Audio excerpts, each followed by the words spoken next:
नमस्कार, स्वागत है आप सभी का। आप देख रहे हैं खबर दोपहर में। हूं प्रीति सिंह। आइए शुरुआत करते हैं मुख्य समाचारों के साथ।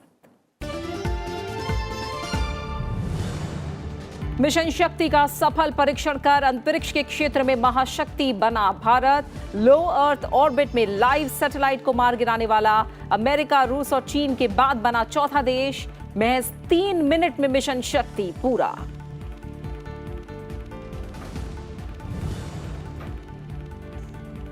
उपराष्ट्रपति और प्रधानमंत्री ने मिशन शक्ति की सफलता पर वैज्ञानिकों को दी बधाई। कहा, देश के लिए गर्व का पल। भारत को सुरक्षा की दृष्टि से मिली मजबूती। ऑपरेशन से किसी संधि या समझौते का उल्लंघन नहीं।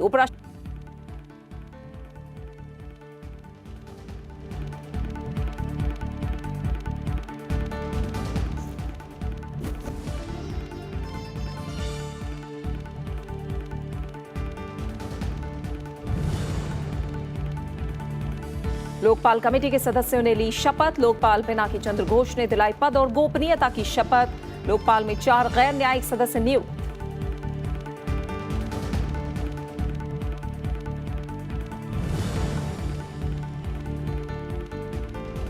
पाकिस्तान के प्रधानमंत्री के विवादित बयान से नाराज अफगानिस्तान। इमरान खान की काबुल में अंतरिम सरकार बनाने के बयान पर मांगा स्पष्टीकरण। काबुल में पाकिस्तानी राजदूत को समन। इस्लामाबाद से वापस बुलाया राजदूत।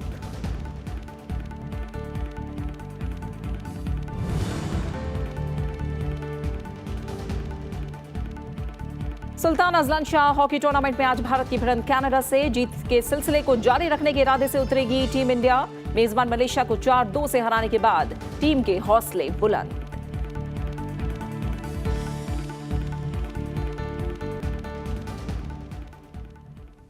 प्रधानमंत्री नरेंद्र मोदी ने आज राष्ट्र के नाम अपने संबोधन में कहा कि देश ने आज अंतरिक्ष के इतिहास में अपना नाम दर्ज कराया है। प्रधानमंत्री ने इस योगदान के लिए वैज्ञानिकों को बधाई दी है। अपने संबोधन में प्रधानमंत्री ने कहा कि भारत ने आज अंतरिक्ष इतिहास में अपना नाम दर्ज कराया। वैज्ञानिकों ने मिशन शक्ति ऑपरेशन पूरा किया। उन्होंने कहा कि कुछ ही देर पहले भारत ने अंतरिक्ष में सतह से 300 किलोमीटर ऊंचाई पर मौजूद लियो सैटेलाइट को मार गिराया है। उन्होंने कहा कि भारत का ये मिशन शक्ति अभूतपूर्व सिद्धि है। इससे पहले दुनिया के सिर्फ 3 देश अमेरिका, रूस और चीन ही ऐसा कर सकते थे। प्रधानमंत्री नरेंद्र मोदी ने राष्ट्र को संबोधित करते हुए कहा कि एंटी सैटेलाइट मिसाइल का इस्तेमाल करने वाला चौथा देश बना भारत, जो हर भारतीय के लिए गर्व का पल है। स्पेस पावर के रूप में दर्ज करा दिया है। अब तक दुनिया के 3 देश अमेरिका, रूस और चीन को यह उपलब्धि हासिल थी। अब भारत चौथा देश है जिसने आज यह सिद्धि प्राप्त की है। हर हिंदुस्तानी के लिए इससे बड़े गर्व का पल नहीं हो सकता है। कुछ ही समय पूर्व हमारे वैज्ञानिकों ने अंतरिक्ष में, स्पेस में 300 किलोमीटर दूर LEO, लो अर्थ ऑर्बिट में एक लाइव सैटेलाइट को मार गिराया है। LEO, लो ऑर्बिट में यह लाइव सैटेलाइट, जो कि एक पूर्व निर्धारित लक्ष्य था, उसे एंटी सैटेलाइट A-SAT मिसाइल द्वारा मार गिराया गया है। सिर्फ 3 मिनट में सफलतापूर्वक यह ऑपरेशन पूरा किया गया है। मिशन शक्ति यह अत्यंत कठिन ऑपरेशन था, जिसमें बहुत ही उच्च कोटि की तकनीकी क्षमता की आवश्यकता थी। वैज्ञानिकों द्वारा सभी निर्धारित लक्ष्य और उद्देश्य प्राप्त कर लिए गए हैं। हम सभी भारतीयों के लिए यह गर्व की बात है कि यह पराक्रम भारत में ही विकसित एंटी सैटेलाइट ए-सैट मिसाइल द्वारा सिद्ध किया गया है। हमेशा से ही अंतरिक्ष में हथियारों की होड़ के विरुद्ध रहा है और इससे इस नीति में कोई बदलाव नहीं आया है। आज का यह परीक्षण किसी भी तरह के अंतर्राष्ट्रीय कानून अथवा संधि समझौतों का उल्लंघन नहीं करता है। हम आधुनिक तकनीक का उपयोग देश के 130 करोड़ नागरिकों की सुरक्षा एवं उनके कल्याण के लिए ही करना चाहते हैं। इस क्षेत्र में शांति और सुरक्षा का माहौल बनाने के लिए एक मजबूत भारत का होना आवश्यक है। हमारा सामरिक उद्देश्य शांति बनाए रखना है, न कि युद्ध का माहौल बनाना। प्यारे देशवासियों, भारत ने अंतरिक्ष क्षेत्र में जो काम किया है उसका मूल उद्देश्य भारत की सुरक्षा, भारत का आर्थिक विकास और भारत की तकनीकी प्रगति है। आज का यह मिशन शक्ति इन सपनों को सुरक्षित करने की ओर एक अहम कदम है, जो इन तीनों स्तंभों की सुरक्षा के लिए आवश्यक था।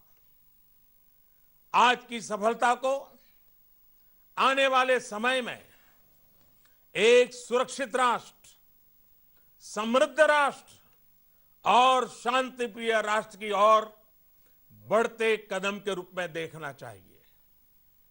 यह महत्वपूर्ण है कि हम आगे बढ़ें और अपने आप को भविष्य की चुनौतियों के लिए तैयार करें। हमें भविष्य की चुनौतियों का सामना करने तथा अपने लोगों के जीवन स्तर में सकारात्मक बदलाव लाने के लिए आधुनिक तकनीक को अपनाना ही होगा। सभी भारतवासी भविष्य की चुनौतियों का सामना आत्मविश्वास से करें और सुरक्षित महसूस करें। यही हमारा लक्ष्य है। प्रधानमंत्री ने कहा कि ए-सैट मिसाइल भारत को सुरक्षा की दृष्टि से नई मजबूती देगी। उन्होंने डीआरडीओ के वैज्ञानिकों को मिशन की कामयाबी के लिए बधाई देते हुए कहा कि हमारी अंतरिक्ष क्षमता किसी के विरुद्ध नहीं है। हमारा मकसद शांति बनाए रखना है, युद्ध नहीं। अंतरिक्ष में भारत की प्रगति अहम है। देशवासियों के जीवन में सकारात्मक बदलाव के लिए आधुनिक तकनीक को अपनाना होगा। वहीं उपराष्ट्रपति एम वेंकैया नायडू ने देश के अंतरिक्ष वैज्ञानिकों को मिशन शक्ति की सफलता के लिए बधाई दी है। उन्होंने ट्वीट किया कि उपग्रह रोधी मिसाइल के सफल प्रक्षेपण से देश विश्व में एक अंतरिक्ष महाशक्ति के रूप में उभरा है। उन्होंने कहा कि वैज्ञानिकों की उपलब्धि पर हर देशवासी को गर्व है। उन्होंने भावी सफलताओं के लिए भी शुभकामनाएं दी हैं। और इस समय हम रुक करेंगे। हमारे संवाददाता पंचानन मिश्रा लोक कल्याण मार्ग से हमारे साथ जुड़े हुए हैं। पंचानन, आज जब बैठक में शामिल हो रहे थे प्रधानमंत्री नरेंद्र मोदी, उसके बाद ही तमाम कयास लग रहे थे कि कोई बड़ी घोषणा कर सकते हैं प्रधानमंत्री नरेंद्र मोदी। और आज हमने देखा जिस तरह से उन्होंने देशवासियों को बताया, अंतरिक्ष में एक महाशक्ति के रूप में भारत उभर कर सामने आया है। बिल्कुल प्रीति, अब लोग इस बात का इंतजार कर रहे थे। करीब प्रधानमंत्री ने ट्वीट किया था करीब 11:30 बजे कि अब से 15 या 20 मिनट बाद वो राष्ट्र को संबोधित करेंगे कोई किसी अहम मुद्दे पर। तो यहाँ पूरे लोक कल्याण मार्ग पर पूरा मीडिया का जमावड़ा हुआ। हालांकि उसके बाद प्रधानमंत्री का जो संबोधन आया वो अपने आप में वैज्ञानिकों के लिए और पूरे देश के लिए एक गर्व का विषय था और उत्साह का विषय भी था। क्योंकि हम जैसा जानते हैं प्रधानमंत्री वैज्ञानिकों के जो अचीवमेंट्स हैं उनको लगातार सामने लाते रहते हैं, और आज का जो अचीवमेंट है वो अपने आप में बड़ा इसलिए भी है कि दुनिया के सिर्फ 3 ऐसे देश हैं जो कि इस तरह के ऑपरेशन शक्ति जो आज अंजाम दिया गया, लो अर्थ ऑर्बिट में जो सैटेलाइट्स होते हैं उनको अगर मार गिराने की क्षमता हासिल करते हैं, तो उसमें भारत भी एक अब देश बना है अमेरिका, रूस और चीन के बाद। तो ये इसलिए अपने आप में महत्वपूर्ण था, और प्रधानमंत्री ने इस बात की खुद जानकारी पूरे देश को दी, और कैबिनेट में भी इस पूरे अचीवमेंट पे, इस इसरो के और डीआरडीओ के इस अचीवमेंट पे बधाई भी दी गई वैज्ञानिकों को, और देश के लिए एक मील का पत्थर भी इसको बताया गया। और अपने एक अब बड़ी बात ये भी कही गई इसमें, क्योंकि आपको ये पता है कि जो युद्ध का जो तरीका है वो अब स्पेस वॉरफेयर का भी वक्त है, यानी कि अंतरिक्ष में जो कई अहम जो उपग्रह होते हैं, सैटेलाइट्स होती हैं, चाहे वो संचार से जुड़ी हुई हो, चाहे वो स्ट्रेटेजिक हो या रक्षा से जुड़ी हुई हो, उनकी सिक्योरिटी और उनका रखरखाव भी बहुत अहम होता है। और अगर किसी सैटेलाइट को मार गिराने की क्षमता कोई देश हासिल कर लेता है तो ये अपने आप में एक देश की रक्षा के लिए भी सवाल हो सकता है। तो उस लिहाज से भी इसको देखा जाना चाहिए, और ये अपने आप में महत्वपूर्ण है। इसलिए प्रधानमंत्री की ओर से खुद इसका देश के सामने इसका जो निर्णय लाने का इसका निर्णय किया गया, वो अपने आप में एक उत्साहजनक एक वैज्ञानिक लोग तो है ही है, साथ में देश के लिए भी अपने आप में एक अचीवमेंट है। प्रीति, बिल्कुल, और जैसा उन्होंने कहा भी कि विश्व में अब स्पेस और सैटेलाइट का महत्व बढ़ता ही जाने वाला है, और शायद जीवन इसके बिना अधूरा ही हो जाएगा, और ऐसे में मिशन शक्ति देश के लिए काफ़ी अहम, काफ़ी बड़ी उपलब्धि। पंचानन, जो बड़ी बातें उन्होंने कही, मिशन शक्ति जो सिर्फ 3 मिनट में पूरा हुआ, लियो सैटेलाइट को मार गिराना एक पूर्व निर्धारित लक्ष्य था जिसे सफलतापूर्वक इस मिशन के जरिए पूरा किया गया। जिस तरह अब स्पेस वॉर को लेकर आशंकाएं हैं, माना जाए कि इस परीक्षण के बाद अब भारत के खिलाफ अंतरिक्ष के जरिए कोई भी देश जासूसी नहीं कर सकेगा। इस तरह के तमाम पहलू हैं जिन्हें लेकर भारत अब रक्षात्मक पहल कर पाएगा।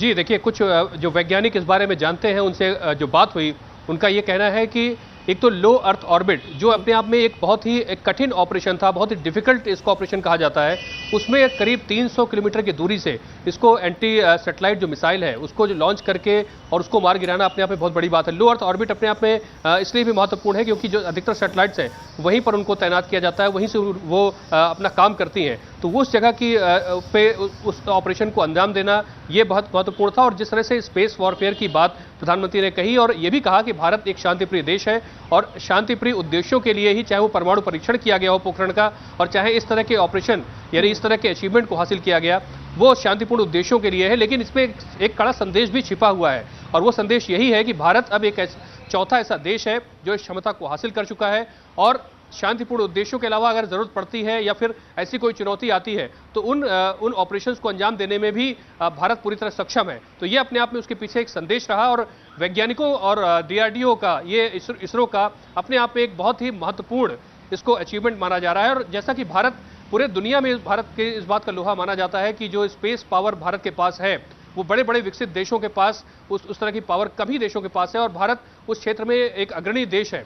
तो आज निश्चित तौर पर जैसे कि मंत्रिमंडल के जितने सहयोगी पूरे इस सरकार में मंत्री हैं, उन्होंने भी एक के बाद एक ट्वीट करके इसकी पूरी जानकारी दी, और देश को जो नागरिकों से लेकर और साइंटिस्ट उनको भी बधाई भी दी। और ये माना जा रहा है कि आज जो 27 मार्च का दिन है वो अपने आप एक बड़ा अचीवमेंट का दिन है भारत के लिए। बिल्कुल, प्रधानमंत्री ने कहा कि जो आज की एंटी सैटेलाइट मिसाइल भारत की सुरक्षा और विकास की यात्रा की दृष्टि से विश्व समुदाय को मैं ये आश्वस्त भी करना चाहता हूं कि हमने जो नई क्षमता पैदा की है वो किसी के विरुद्ध नहीं है, बल्कि ये भारत की रक्षात्मक पहल है, और आज का मिशन शक्ति भारत के सपनों को सुरक्षित करने की ओर एक बड़ा कदम है। पंचानन, इस तरह का मिशन जिसे महज 3 मिनट में पूरा किया जाना, पूर्व निर्धारित लक्ष्य को हासिल करना 3 मिनट के अंदर, कितना कठिन एक तरह से माना जाए ये लक्ष्य रहा है, और अब माना जाए कि भारत ने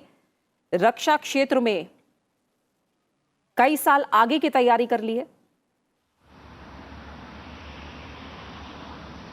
बिल्कुल, ये कई साल आगे की तैयारी बिल्कुल इसीलिए है, और क्योंकि रूस ने भी अभी हमने देखा कि सिर्फ 2015 में इस लक्ष्य को हासिल किया, यानी कि ऐसा अचीवमेंट जो रूस को अच्छा खासा एक रक्षा से लेकर अंतरिक्ष के क्षेत्र में एक बड़ी ताकत माना जाता है, उसने भी अभी कुछ सालों पहले ही इसको हासिल किया है। और जैसा कि भारत चौथा देश बना है, तो बिल्कुल भविष्य की तैयारी है। और ये एक एंटी सैटेलाइट जैसे कि जो मिसाइल थी उसका सफल परीक्षण है। और एक सबसे बड़ी बात है कि इंडिजिनस मतलब पूरी जो तकनीक है वो स्वदेशी तकनीक पर आधारित है। ये अपने आप एक बहुत महत्वपूर्ण बात है। और हमने देखा कि जिस तरह से एक वक्त ऐसा था जब भारत को अमेरिका से सैटेलाइट लॉन्च करने का जो व्हीकल है वो मांगा गया था, लेकिन वो क्रायोजेनिक इंजन भी साथ में वो नहीं मिल पाया था और भारत ने उसको स्वदेशी तकनीक से उसको विकसित किया। तो आज भारत का वो जो लंबा सफर आर्यभट्ट जो सैटेलाइट था वहां से लेकर आज इस तक का सफर अपने आप में एक बहुत लंबा सफर है। और इसको जो हासिल किया है भारतीय वैज्ञानिकों ने स्वदेशी तकनीक से हासिल किया है, वो अपने आप में किसी बहुत बड़ी गौरव गाथा से कम नहीं है। और एक इसका रणनीतिक महत्व इसीलिए भी है क्योंकि स्पेस वॉरफेयर की जैसे हमने की बात की थी कि आने वाला जो समय है यानी मौजूदा जो समय है वो स्पेस वॉरफेयर का है। और अंतरिक्ष में कई सारी सैटेलाइट्स हमेशा जो तैनात रहती हैं, पूरे देश का रक्षा तंत्र हो, चाहे वो लड़ाकू विमान से लेकर हवाई जहाज़ों का या फिर रेल परिचालन हो या चाहे मौसम की निगरानी हो, हर तरह का जो परिचालन है या निगरानी है वो उपग्रहों के द्वारा ही की जाती है। इन उपग्रहों का जो संरक्षण है और इनका प्रक्षेपण वो अपने आप में बहुत महत्वपूर्ण है। तो उस दिशा में भी इसको देखा जाना चाहिए कि भारत न सिर्फ इसको अंतरिक्ष में अपने उपग्रहों को भेज सकता है बल्कि उनकी सुरक्षा भी कर सकता है और जरूरत पड़े अगर आक्रामक रवैया भी अपनाया जा सकता है। तो इन सारे पहलुओं को देखते हुए इसरो और डीआरडीओ का अपने आप में अचीवमेंट है। इसीलिए इसको प्रधानमंत्री का खुद इसको सामने आकर देश को संबोधित करना इसको बड़ी घटना माना जा रहा है। बिल्कुल, आज का दिन भारत के लिए ऐतिहासिक दिन। भारत ने अपना नाम अंतरिक्ष महाशक्ति के रूप में दर्ज करा लिया है। फिलहाल पंचनन, बहुत बहुत शुक्रिया इस पूरी बातचीत के लिए आपका। और आइए कुछ और अहम खबरों का रुख करते हैं। लोकपाल कमेटी के सदस्यों ने आज शपथ ली। जस्टिस पिनाकी चंद्र घोष ने नवनियुक्त सदस्यों को शपथ दिलाई। लोकपाल कमेटी के न्यायिक सदस्यों में justice Dilip Bhosale, justice Pradeep Mohanty, justice Abhilasha Kumari, justice Ajay Kumar Tripathi ने शपथ ग्रहण की। इसके अलावा महाराष्ट्र के पूर्व मुख्य सचिव दिनेश कुमार जैन, सशस्त्र सीमा बल की पूर्व प्रमुख अर्चना राम सुंदरम, महेंद्र सिंह और इंद्रजीत प्रसाद गौतम को लोकपाल का गैर न्यायिक सदस्य के रूप में शपथ दिलाई गई है। इससे पहले सुप्रीम कोर्ट के पूर्व न्यायाधीश जस्टिस पिनाकी चंद्र घोष ने देश के पहले लोकपाल का पदभार संभाला है। और आइए बुलेटिन में बात करते हैं चुनाव से जुड़ी खबरों की।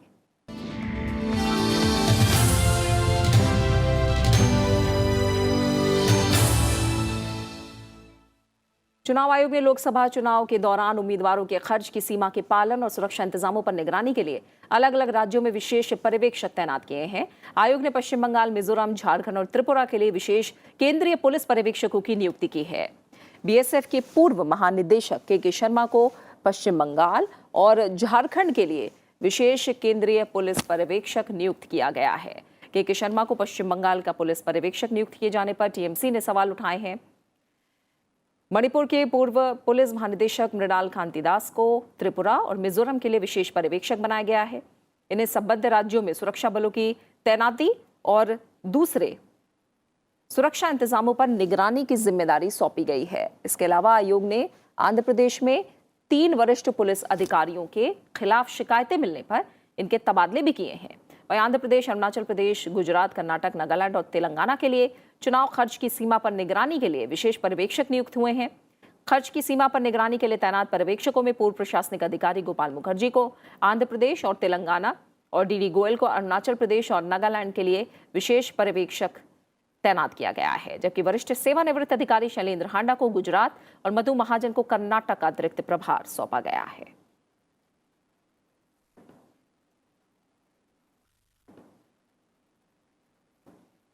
लोकसभा चुनाव को लेकर उम्मीदवारों के ऐलान का सिलसिला जारी है। बीजेपी ने कल उम्मीदवारों की एक और लिस्ट जारी की। इसमें 39 प्रत्याशियों के नाम हैं। इनमें उत्तर प्रदेश के 29, पश्चिम बंगाल के 10 उम्मीदवार हैं। इस सूची में सीटों को आपस में बदलते हुए वरुण गांधी को पीलीभीत और मेनका गांधी को सुल्तानपुर से मैदान में उतारा गया है। कल ही पार्टी में शामिल हुई जयप्रदा को रामपुर से प्रत्याशी बनाया गया है। उत्तर प्रदेश सरकार में मंत्री रीता बहुगुणा जोशी को इलाहाबाद से टिकट मिला है। पार्टी के वरिष्ठ नेता मुरली मनोहर जोशी का टिकट काटते हुए सत्यदेव पचौरी को कानपुर से टिकट मिला है। केंद्रीय मंत्री मनोज सिन्हा को एक बार फिर गाजीपुर से प्रत्याशी बनाया गया है।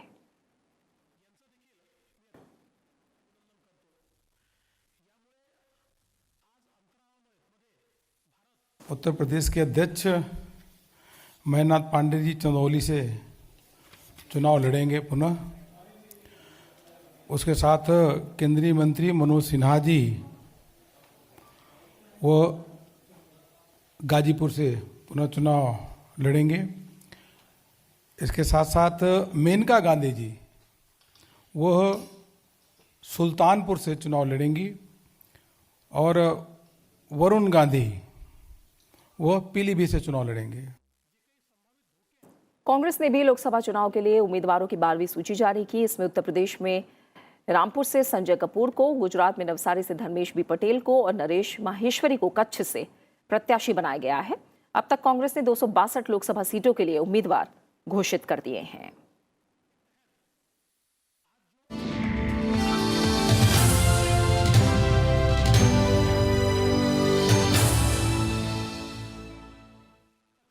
कुछ और अहम खबरें। गोवा में महाराष्ट्रवादी गोमांतक पार्टी के विधायक दल का देर रात बीजेपी में विलय हो गया। इसके 2 विधायकों मनोहर अजगांवकर और दीपक पवास्कर ने बीजेपी में विलय का फैसला किया।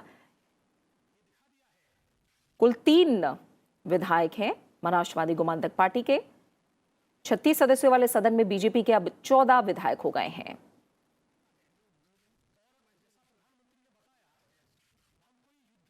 मनोहर अजगांवकर और दीपक पवास्कर ने देर रात करीब 1:45 बजे स्पीकर माइकल लोबो को विलय का पत्र सौंपा। हालांकि पार्टी के तीसरे विधायक सुदिन धवलाकर ने इस पर हस्ताक्षर नहीं किया है।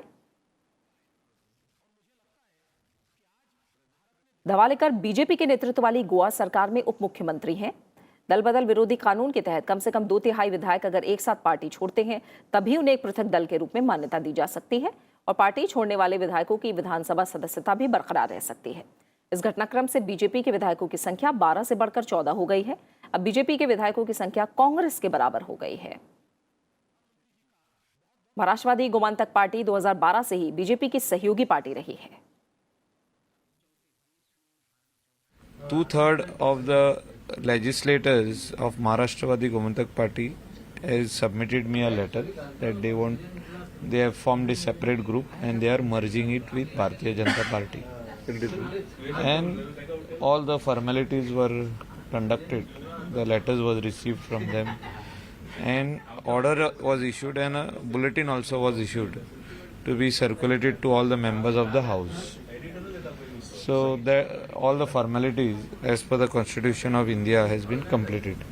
पॉलिटिकल क्राइसिस डेवलप हो गए। 2 एमजीपी के एमएलए जो हैं वो उनकी पॉलिटिकल लेजिस्लेचर विंग में स्प्लिट होने के बाद they have joined to the BJP, they have merge their party in legislature wing party into the BJP party and automatically our strength has grown to the 14. Okay, so Mr. Babu Asgaonkar and Deepak Pavaskar, they have joined to the BJP party for the stability of the government. की कारण है कि MGP जो बहुजन समाज की party बोल रहे थे, लेकिन ये जो ढोड़ीकर दोनों आदमी खाली चला रहे हैं और किसी को भी विश्वास में नहीं ले रहे। इसलिए हम लोगों ने डिसीजन लिया कि नेशनल पार्टी के साथ जाने का और गोवा का डेवलपमेंट और मेरे कॉन्फिडेंस का होता है उतना डेवलपमेंट करने के लिए आगे बढ़ने का। अभी हमारे गोवा के मुख्यमंत्री प्रमोद सावंत के पास जब हमने बात किया तब उन्हें ये जो विषय है वो आगे बढ़ाया और आगे बढ़ा के हमें हमारे गोवा के अध्यक्ष अमित शाह जी से बात करके ये जो हमारा बीजेपी पार्टी में मर्ज होने का जो काम है वो उसको चालना दी है। आज हम बीजेपी पार्टी से खुशी से हम ज्वाइंट हो गए। विजय माल्या से बकाया कर्ज की वसूली के लिए बड़ा कदम उठाया गया है। मुंबई की विशेष अदालत ने यूबीएल में माल्या के करीब 1000 करोड़ रुपए मूल्य के शेयरों को बेचने को मंजूरी दी। अदालत ने विजय माल्या की कंपनी की अपील को खारिज कर दिया है। मार्च 2016 के बाद ये पहला मौका है जब माल्या की जब्त की गई संपत्ति की नीलामी होगी। आयकर विभाग ने भगोड़े हीरा व्यापारी नीरव मोदी के स्वामित्व वाली पेंटिंग्स की नीलामी से करीब 59 करोड़ रुपए हासिल किए हैं। विभाग ने उसकी कुल 68 पेंटिंग्स को नीलामी करवाई है। विभाग ने नीलामी के लिए निजी नीलामी कंपनी की मदद ली और इस काम के लिए कंपनी को कमीशन देने के बाद विभाग के खाते में 54.84 करोड़ रुपए आएंगे। इन पेंटिंग्स में महान चित्रकार राजा रवि वर्मा, BS गायतोड़े, FN सुजा, जगन चौधरी और अकबर पद्मसी की कलाकृतियां शामिल हैं। राष्ट्रपति रामनाथ कोविंद ने कहा है कि मानवता के कल्याण को बढ़ावा देने के लिए शांति और सुरक्षा महत्वपूर्ण है। क्रोएशिया में राजधानी ज़ग्रेब में कल भारतीय समुदाय द्वारा आयोजित स्वागत समारोह को संबोधित करते हुए राष्ट्रपति रामनाथ कोविंद ने कहा कि विश्व समुदाय को उनके खिलाफ निर्णायक कार्रवाई की जरूरत है। We stand ready to work with everyone to find solutions to global challenges. We are ready to extend a hand of friendship to one and all. We are deeply grateful to the government of Croatia for its steadfast support against terrorism. The world needs to take a decisive action against those who harbor and support terrorists. As for India, we have made it clear that we will take all necessary measures to protect ourselves, to secure ourselves, so that we can provide for the welfare of our people. Pakistan के प्रधानमंत्री इमरान खान की एक विवादित टिप्पणी से नाराज अफगानिस्तान ने इस्लामाबाद से अपना राजदूत वापस बुला लिया है। इमरान खान ने कहा था कि काबुल में एक अंतरिम सरकार बननी चाहिए। अफगानिस्तान ने इमरान खान की टिप्पणी को गैर जिम्मेदाराना बताया है। इमरान खान ने कहा था कि अफगानिस्तान में एक अंतरिम सरकार होने से अमेरिका और तालिबान के बीच बातचीत में गति आएगी। इमरान खान ने कहा था कि तालिबान के लोग अफगानिस्तान की वर्तमान सरकार से बातचीत नहीं करना चाहते। इमरान खान ने यहां तक कह दिया कि अफगानिस्तान की मौजूदा सरकार तालिबान से शांति प्रक्रिया में बाधा है। पाकिस्तानी प्रधानमंत्री ने यह भी कहा था कि अफगानिस्तान की सरकार की आपत्ति के कारण तालिबानी नेताओं से प्रस्तावित बातचीत को रद्द करना पड़ा। अफगानिस्तान ने काबुल में पाकिस्तानी राजदूत को समन भेजा है और इमरान खान की टिप्पणी पर कड़ा ऐतराज जताया है। इस मामले में अफगानिस्तान ने पाकिस्तान को स्पष्टीकरण देने के लिए कहा है।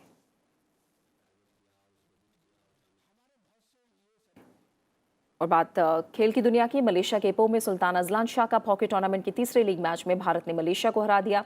भारत ने मेजबान मलेशिया को 4 के मुकाबले 2 गोल से शिकस्त दी। टूर्नामेंट के पहले मैच में एशियाई खेलों के स्वर्ण पदक विजेता जापान के खिलाफ 2-0 की जीत के बाद दूसरे मैच में भारतीय टीम ने दक्षिण कोरिया के खिलाफ 1-1 से ड्रॉ खेला। 2 जीत और 1 ड्रॉ के साथ भारतीय टीम 7 अंक जुटाकर 6 टीमों की तालिका में दूसरे स्थान पर है। भारतीय टीम आज कनाडा से भिड़ेगी, वहीं पोलैंड का मुकाबला जापान से होगा और कोरिया की टीम मलेशिया से भिड़ेगी।